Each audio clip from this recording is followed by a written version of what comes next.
What is going on, people?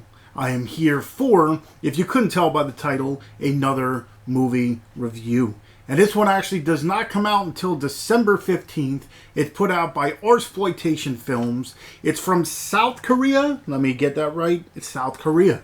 And it is in subtitles. So let me get that out of the way because, you know, some people love subtitles. Some people don't mind them. Some people don't like them.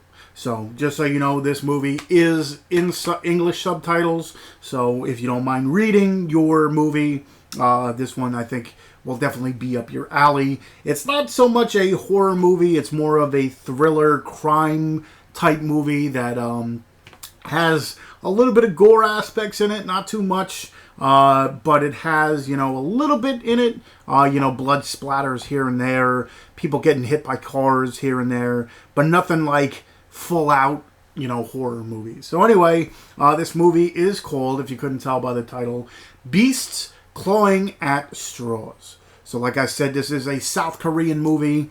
It's written and directed by Yong-hoon Kim. It was also written by Keisuke Sone. I'm going to horribly butcher all these names just to let you know.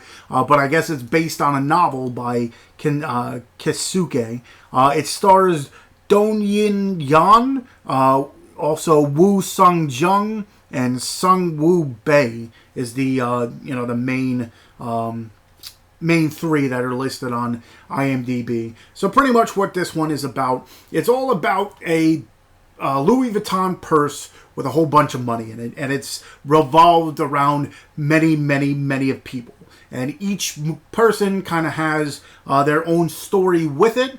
It kind of goes in reverse chronological order. In the beginning, you find this guy pretty much down on his luck, working at a gym, and he's cleaning out the lockers like he's supposed to. In one of the lockers, he finds this big Louis Vuitton purse with a lot of money in it. So pretty much, you would think, okay, this guy finds this, he's gonna, you know, take it and all that stuff.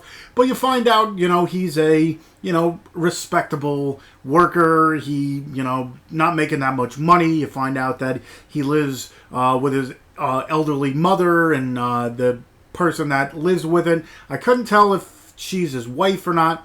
But anyway, he's down on his luck, but he doesn't take the money. He kind of puts it in storage and kind of forgets about it. But throughout the movie, you could tell, you know, things are weighing on him, that he goes back and forth whether, you know, he should, because he keeps on asking about this thing. So he goes back and forth and, you know, debates with himself whether if he should take the money or not.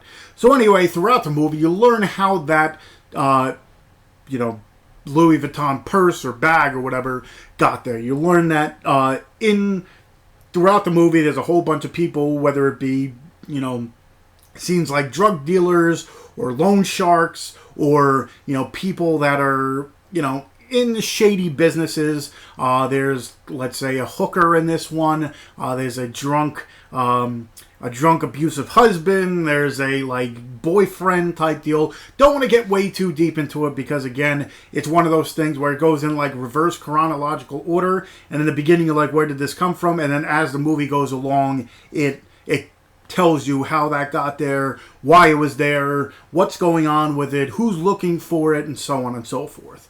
So throughout the movie, you learn there's a lot of shady people in this, and there's only one character that, as I was going through, I kind of, you know, felt bad for, I guess you want to call it. The other ones are like, well, you kind of got yourselves into the situation you did.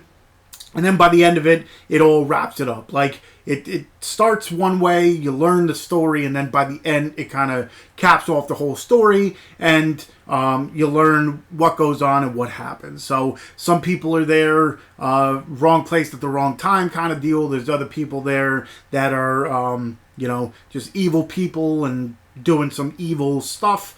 But it is a very, like I said, not really horror related. It's more a crime thriller. I don't even know if I call it a thriller type deal, but it's a crime movie with all these different twists and turns. Who could you trust? Who can't you trust? Kind of deal. And like I said, each character has their own reason for, I guess you call the money and stuff. But it all revolves around this one big purse. So like I said, it is in subtitles, so if you don't mind reading it, I have to be in the not right state of mind, but I have to be, awake. If I try to watch it at night, I'll probably fall asleep just because I'd rather listen to my movie than read it. But it was one of those things where it kept you wanting to know what was going on. So, it wasn't like full out sentences or paragraphs that you had to read. It was nice and easy. It was a nice follow. You didn't really have to listen to, everything that they were saying kind of deal, because you didn't really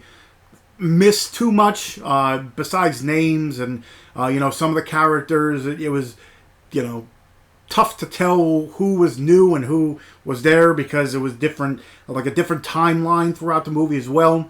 But this one, like I said, all different places, like reverse chronological order, but it wasn't hard to follow. So I'd say definitely go ahead, check out if you're into crime dramas. Definitely check out The Beast Crawling at Straws. Really fun, interesting. It kind of has some humor in it, because certain things happen where you're like, well, it looks like you kind of screwed yourself in that one and all that stuff. So Beast Crawling at Straws does come out December 15th. So you got a few weeks to think it over and all that stuff. But what I'll do for all my reviews, I leave a link for the trailer. I'll leave a link to where you can purchase this when it does come out, and I'll leave a link to Artspoitation Films.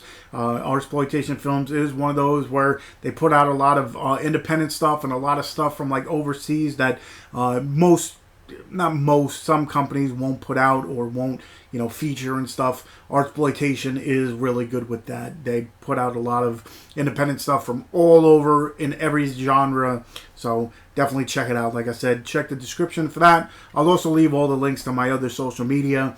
I got a Facebook fan page, I got a Twitter, got an Instagram where I show off the movies behind me. I'm part of the Dorkening, so check out the description for everything I talk about. Check out my previous video where I did a mini Black Friday haul, I guess you would call it. Not as many movies as I usually do get, but I did get some. But check out, like I said, check out that video, and everybody enjoy your Black Friday. I got one more review for you guys. It's for a YouTube series, so I'll get back to you with that. And until next time, or until 10 minutes from now, I'll see you guys.